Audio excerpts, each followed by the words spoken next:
لیس لوقعتها کاذبہ،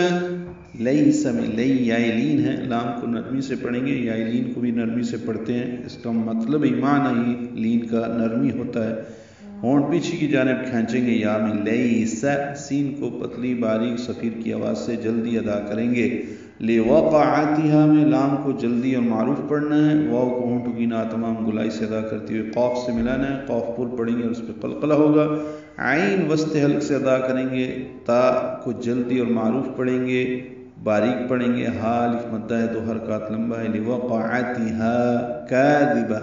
کاف باریک ہے، یہ الف مدہ ہے 2 حرکات لمبا ہے، دال نرمی سے ادا کریں گے، با کو تائے مربوطہ سے وقفاً جب ملائیں گے تو یہ ہا میں تبدیل ہو جائے گی، یہاں پہ یاد رکھیں وقف لازم ہے اور وقف لازم پہ رکنا ضروری ہوتا ہے، تو لیس لوقعتها کاذبہ، ہم یہاں پہ رک جائیں گے اور وقف کریں گے، میم کا وقف ہے وقف لازم، اوقاف میں سب سے زیادہ جس وقف کی حیثیت ہے رکنے کے لحاظ سے وہ اس میم کی ہے جو اس کے اوپر میم لکھا ہے، اب یہ نہیں کرنا کہ تا کو میم سے ملا دے کہ یہ تم بنا دے، ایسا نہیں ہے، یہ وقف کی علامت ہے، جب گول دائرے کے اوپر آتی ہے تو یہ وقف لازم کی علامت ہے، اور اس میں قرآن کریم میں حاشیے کے ساتھ میں ہمارے قرآن کریم رسم الخط جو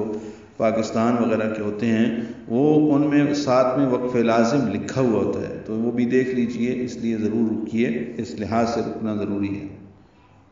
تو اس کے وقوع کو کوئی جھٹلانے والا نہ ہوگا،